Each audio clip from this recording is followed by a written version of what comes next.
your nation, your province, your southern Alberta. From the heart of Lethbridge, it's Bridge City News Weekend Edition with Jeanette Roche. Hello, thanks for joining us for a look back at Alberta this week. Alberta Premier Danielle Smith went on the attack of the CBC this week, saying she's not happy the public broadcaster released a story on allegations of interference. It stems from a conversation she had with Calgary street preacher Arthur Pawlowski, who faces multiple charges and has spoken out against the lockdowns during the COVID-19 pandemic. Smith says she did have her staff work with the Ministry of Justice to determine if anything could be done to grant amnesty for those charged with non-violent, non-firearms COVID-related charges. A leaked video includes a portion of the conversation between Premier Smith and Arthur Pawlowski. We're in a bit of a bind because of what happened with Jody Wilson-Raybould and the Prime Minister, because what we discovered in how our justice system works is they don't really have the power of clemency the way a U.S. president or a governor in the United States has. It's not quite the way our system works. Once the process is underway, I can ask our prosecutors, is there a reasonable likelihood of conviction? And is it in the public interest? And I assure you, I have asked them that almost weekly ever since I got started here. There have been a number of cases that have been abandoned at the last minute as they've gone through that assessment. And I'm very hopeful that that will be the case for more cases. In a statement, Premier Smith has said, "At no time have I spoken with anyone from the Alberta Crown Prosecution Service, nor to my knowledge have any of my office's staff. Allegations to the contrary are defamatory and will be dealt with accordingly." The Alberta NDP says the conversation that took place between Premier Smith and Arthur Pawlowski is very concerning. Certainly, it's a very concerning conversation. For anyone accused of criminal charges, getting face time with Premier at all is extraordinary, unheard of. Meantime, Arthur Pawlowski has been removed as leader of the Independence Party of Alberta. In a statement released on Facebook, party president Dan Dugan had this to say, quote, "The Independence Party of Alberta has a party platform and policies that reflect the hope of Albertans as an independent nation. Art Pawlowski has not reflected this vision in a way that properly aligns with what the party and our platform need to convey and communicate to Albertans," end quote. In other news, a viral video saw the end of a UCP candidate's campaign 2 weeks after she was nominated. UCP Lethbridge West candidate Tori Tanner resigned following a video on social media where she claimed that teachers in Alberta were introducing children to pornography and helping them change their gender identity. As Angela Stewart explains, reaction to the video and her resignation has been quite strong. Announcing her formal resignation from the UCP Thursday, Lethbridge West candidate Tori Tanner is stepping down, stemming from claims she made in this video posted to social media. We as parents are in a unique position to protect the innocence of our children. Yet alarmingly, we are seeing increasing instances where kids, even those attending kindergarten, are being exposed to pornographic materials, or worse yet, having teachers help them change their gender identity. Tanner was vying for a seat in the Alberta legislature to represent Lethbridge. A statement from Tanner reads, "During the nomination process, I made a video that at its core spoke to my commitment to protecting children. However, it's clear that my choice of words have distracted not only from the issue I was trying to discuss, but are being used by my political opponents to hurt our chances of winning across the province." Tanner's comments on the video were immediately called out by many, including from the Alberta Teachers Association, saying the video was spreading misinformation. We should be talking about funding, curriculum, class size, the composition and the needs of our students, especially after the pandemic. But here we're having a conversation about some lies that don't have proof from a candidate from the UCP. Shannon Phillips, the current MLA for Lethbridge West, says Tanner's comments were blatant lies and do not reflect the community of Lethbridge. It is the right thing to do that she stepped back. Certainly, she needs to learn a little bit more about this community. Maybe actually talk talk to some teachers and other educators in this city to find out the great work that they're doing every day. Sociology professor with the University of Lethbridge, Trevor Harrison, says Tanner's resignation is no surprise, but that her comments might have a contagion effect on the rest of the party moving forward. The biggest problem coming out of this was that the very real chance that kind of a contagion effect that other candidates in other places would be labeled much the same. We need to take a quick break, but when we return, the national carbon tax is rising, leaving some wishing it were just an April Fool's Day joke. We'll be right back.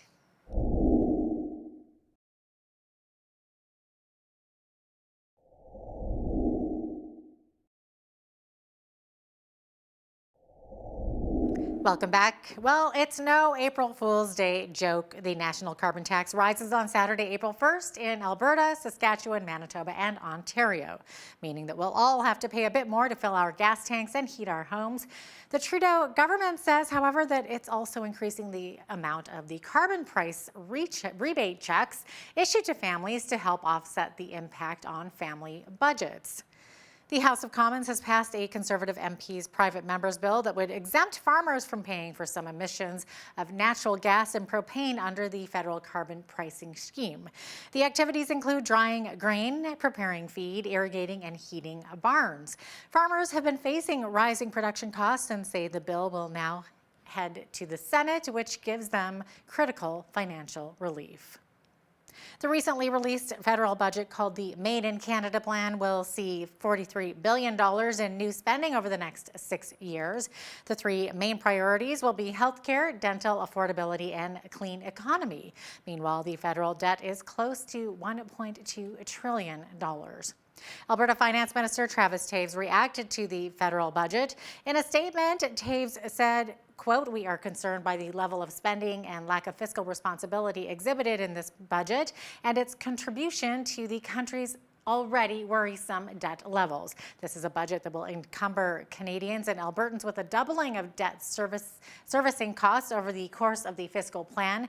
We are disappointed that the federal government did not include a path to balance," end quote. To chat about the recently tabled federal budget in more detail and what it means for Canadians is the federal director of the Canadian Taxpayers Federation, Franco Terrazzano, who joined Hal Roberts from Ottawa. Franco, what were your thoughts of Finance Minister Chrystia Freeland's budget?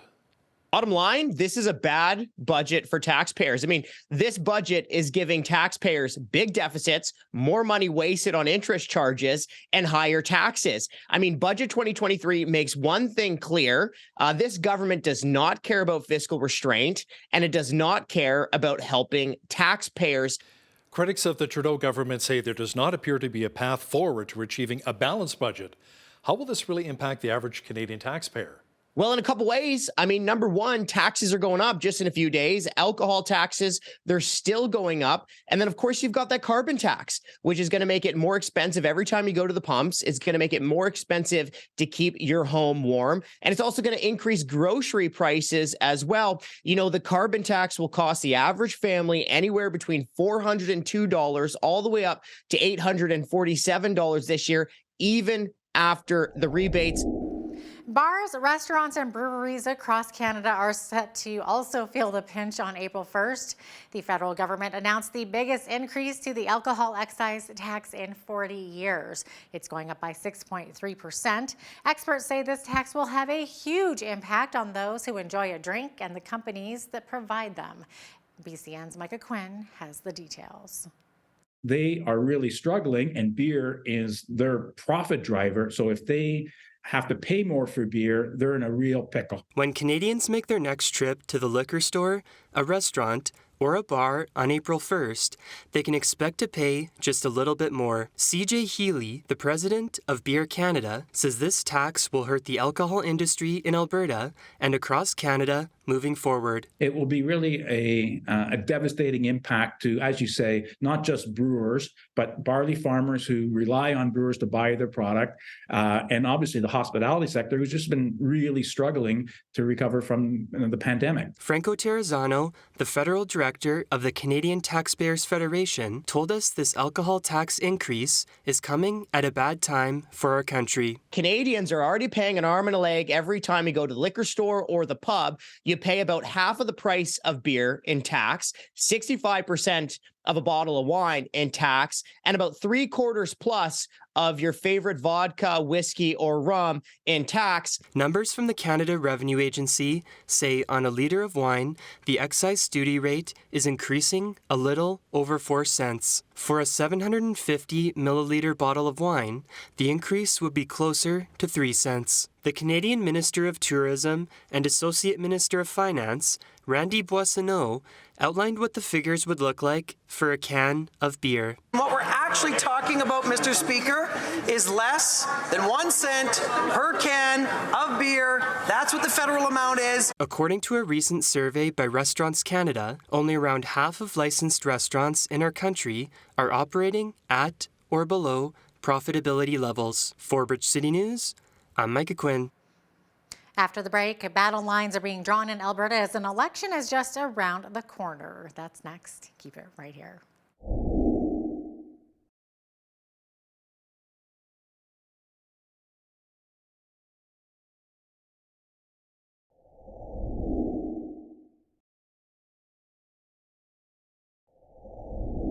With an Alberta election just around the corner, some may have given up hope in politics, whether it's apathy or cynicism. But one group with a passion for Alberta is called Alberta Proud. Their executive director sat down with Hal Roberts this week to share the hope that they have for the province. Have a look. Many people say they've lost trust in our politicians altogether, Lindsay. Can you talk about why this next provincial election is so vital for people to get out and vote? I know we always say that every election is about change, but I cannot stress enough to the viewers of this that this is an incredibly critical election. I've been saying this for a couple of months now. Alberta is back, baby. And you know what? I want us to stay that way. We believe in holding all our governments to account, but the proof is in the pudding. And as far as we can see, the UCP is head and shoulders above where we believe that an NDP, Rachel Notley-led government would be at this time. We do believe that overall Premier Daniel Smith is doing a really good job at putting Alberta at the forefront and making us the economic engine of this country. And we believe this is a really critical election. Corporate tax rates have been lowered. There's affordability has been, payments have been issued to neutralize the just inflation. That's what we call it, not just inflation, but just inflation impacts that have been shaking our nation, and cost of food and fuel at the pump and everything like that. So we believe that this UCP government is showing that they're transforming healthcare and making real changes. Like there's some pretty significant changes that have happened. Healthcare, I think the pandemic really exposed how broken of a system it is, layers of bureaucracy within AHS. And Premier Smith has gone in and she swept the board, replaced it with the one administrator, and they've made, red alerts on ambulances are down 60%. ER wait times are down 10%. Surgery backlog is going down all the time. MRIs and CT scans are becoming more readily available. These are huge accomplishments in what was an incredibly inefficient healthcare system. And I think she's also showing that the UCP does care about more boots on the ground and about our frontline workers, and that they're listening to them and not just the big union big bosses. And we just really think that this government needs 4 more years, and we will be there to hold them to account. And certainly a lot of other groups like ours will be as well. But we think that this is the government that's going to be, record paying down our debt and investing in Albertans at the same time in healthcare and education and critical infrastructure projects. So you got to get out. There's advanced voting. There's so many opportunities. And so I'm asking everybody, you got to get out and vote, and you got to take 2 people with you. What about reconciliation as well with our Indigenous communities? How vital is that moving forward? I think it's absolutely critical. And, It was interesting. Dale Swampy from the National Coalition of Chiefs, he penned a really great op-ed last week talking about how just transition, and for the viewers, just transition, now called the Sustainable Jobs Plan, but that's Premier Trudeau's plans to essentially what it is. It's worse than his late father's national energy program of 40 years ago. Essentially, what this will do is it will decimate our energy industry. It's talking about transitioning our oil and gas workers out from the energy industry into green jobs, whatever that means. So I think we're getting all a little tired of this rhetoric, condemning our best in the world Alberta energy, which we are leading in carbon capture, utilization, and storage, in working right within our own industry right here to achieve low emissions. As president of Alberta Proud, do you feel that Albertans' voices are being heard in other parts of Canada, more specifically Ottawa? I was just out at the CSFN conference in Ottawa last week, and the rally cries when he talks. He's an Alberta boy for sure, but he's standing up for common sense. He's standing up for conservative values, and he's standing up for our energy industry.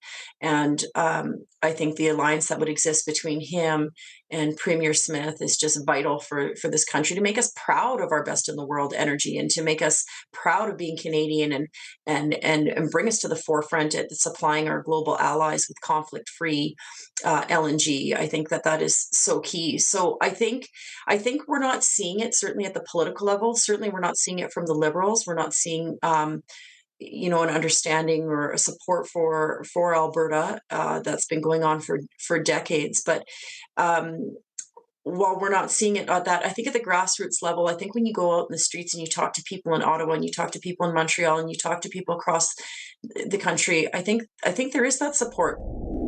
Up next, we prepare you for the summer travel season and show you where you should be road tripping to.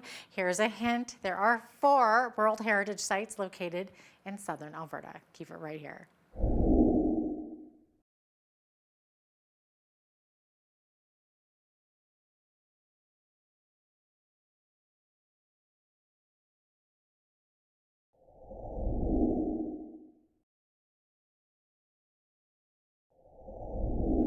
Well, with spring and summer just around the corner comes the opportunity for road tripping. There's a lot to see and do here in southern Alberta. For instance, the Rockies, the Badlands, the Coulees. In fact, Alberta is home to 5 UNESCO World Heritage Sites, and 4 of them are a day trip from Lethbridge. To talk more about travel in southern Alberta is Aaron Crane, Chief Executive Officer of Lethbridge Tourism. Have a look. Aaron, maybe start off by talking a bit more about these miles and miles of trails in the Lethbridge, not to mention the World Heritage Sites. I, for one, didn't even realize we were that close to so many until I started doing some research. So we have so many little hidden gems here in our community. And we hear that again and again from travelers that come that, they're like, oh, we had no idea. Oh, we had no idea. And this is the opportunity for us. We have so much. We just need to get the word out about them. So the River Valley and all of the nature and adventure things that we offer, they're a huge draw for everyone in Alberta, everyone in Canada, and even beyond. So things like our trails, the biking network that we have is amazing. You had mentioned the hub for the 4 UNESCO World Heritage Sites. And I don't know if everyone is aware, but Alberta has 6 UNESCO World Heritage Sites, and 4 of them are within driving distance of Lethbridge. Okay. Huge. So what are they, Aaron? Oh, easy. Head Smashed In Buffalo Jump. Amazing if you haven't been. And again, we hear this over and over again, especially from residents that, oh, I think the last time I was there was in the 5th grade when I went with my school class, right? If you haven't been to these places, go, because they change over time and they're so unique and so special. The other is Riding on Stone Provincial Park. Became a UNESCO World Heritage Site a few years ago. Amazing. It's gorgeous for anyone who hasn't been there. Oh, yeah. And, I will say that they are pretty full all summer long. So if you're a resident and you want to go and explore, do it in those shoulder seasons. You know, you're going to have way less traffic, and they are very appreciative of, you know, spreading out kind of that year-round destination. And same, Waterton National Park. It is the peace park between the United States and Canada. And one of the things that makes Alberta very special and is a big attractor, especially for those international markets, is Dinosaur Provincial Park. And many people, you know, they always think of Drumheller, but the provincial park actually starts down near the Brooks area and then runs all the way up the province. So we get a lot of people exploring, again, because they can get some really good experiences in kind of that less busy atmosphere. And there's a rich Indigenous culture here too, isn't there? There is, and that is becoming more and more popular, not only because we see the opportunities and the ability to tell great stories, and our Indigenous partners are the best storytellers that there are. We're actually working with some partners with the Reconciliation Committee here in Lethbridge on an Indigenous filmmaker series to learn more about those stories and have them tell them themselves, which is really exciting.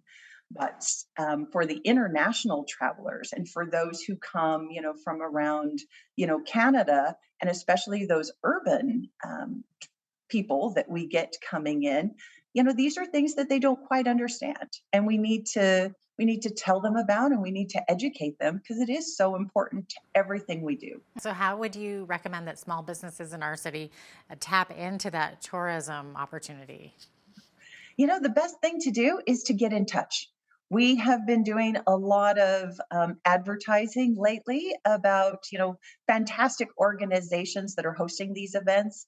We highlighted the curling club locally because it's their work that actually brought in the Tim Hortons Briar. We didn't do it. The city of Lethbridge didn't do it. It took a local organizing committee, passion and time and, you know, dedication that actually brought that in and made it the success that it was. And we need more in our community to think about doing that. Well, after that, I hope you're filling your summer calendar with day trip ideas. I know I sure am. Coming up after the break, a Lethbridge woman pays tribute to her sister, plus more stories from across southern Alberta. Don't go away.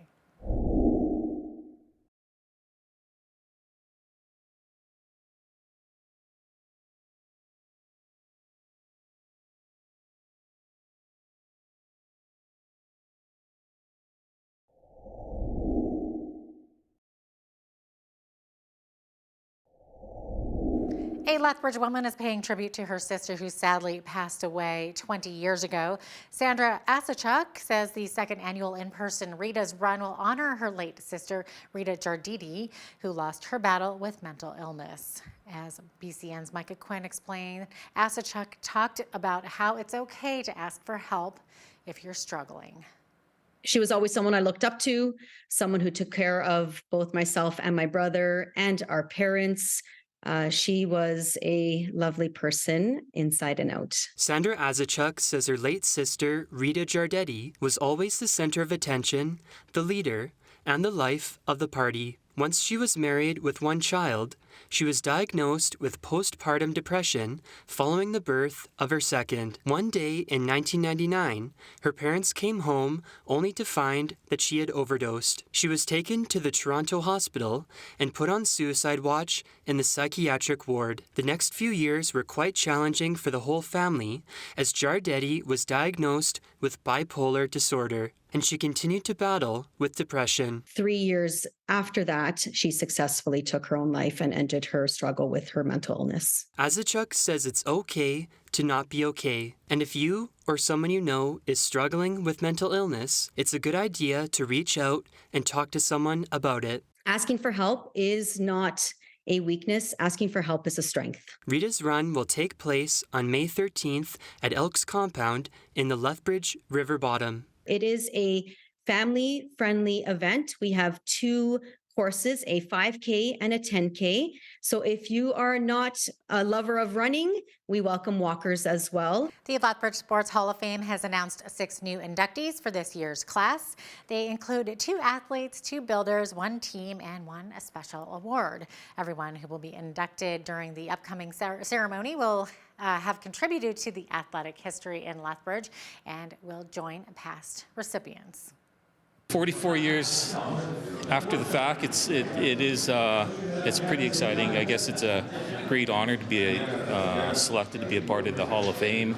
I mean, you know, I follow the sports scene here in Lethbridge, so for myself and my team members, it's pretty exciting. You know, it also gives us an opportunity to reconnect after 44 years. You know, to phone up somebody and to mention, you know, we're being inducted is pretty exciting. The induction ceremony will take place on May the 5th, and tickets can be purchased through the NMAC Center. Well, high school students who are struggling financially will be able to access a new program to help them out during grad season. The Cinderella Project and Tux Shop is being put on by My City Care in Lethbridge. BCN's Micah Quinn chatted with staff from the nonprofit group about the impact of the program. Being able to graduate alongside your peers, dressed up in something that you know looks amazing, is really the heart of Cinderella Project. The Bowman Arts Center in downtown Lethbridge has been transformed into the Cinderella Project and Tuck Shop. Staff with My City Care told us high school students and their families can come down to the building to pick out a special dress or a snazzy tux just in time for graduation. It's a big deal. It's something we want to celebrate on a personal level. And also just there's like the expenses with grad keep coming, and we want to be able to help not only the students, but this helps their families because, you know, the parents may be struggling with, you know, how are they going to be able to, you know, to do this. And so this is just a really opportunity for us to come alongside. And also this is just, it's a whole ripple effect. Like last week, just seeing one of the grads get outfitted, you know, we had tears, and it was just such a happy space to celebrate these students. Officials from My City Care told us the program helped 49 students in 2022, and this year, they are hoping to surpass that number. Right now we have 23 students registered. We do anticipate those numbers to go up over the next month and a half that we're running the program. So if you do know a student who could use or benefit that resource, please encourage them to register. We still have lots of space and room to help. Now for something on the wild side, close to 120 archery shooters descended upon the Lethbridge and District exhibition this past weekend. The Southern Alberta Bow Hunters Association hosted an event that showcased 3D archery. Staff from the group explained to us that archers shoot 3D foam animals. You'll essentially shoot the 3D animals, as I said, with the scoring rings, and you know they're scored per round, and there's a winner at the end. We also offer non-competitive options at our shoots as well. So we just put them on more for fun, more kind of a hunter style event to get newer archers, young people involved. So it still is a competition. We did have winners and things like that. After the break, we hear from an expert about how vital it is to limit kids' screen time. That's next.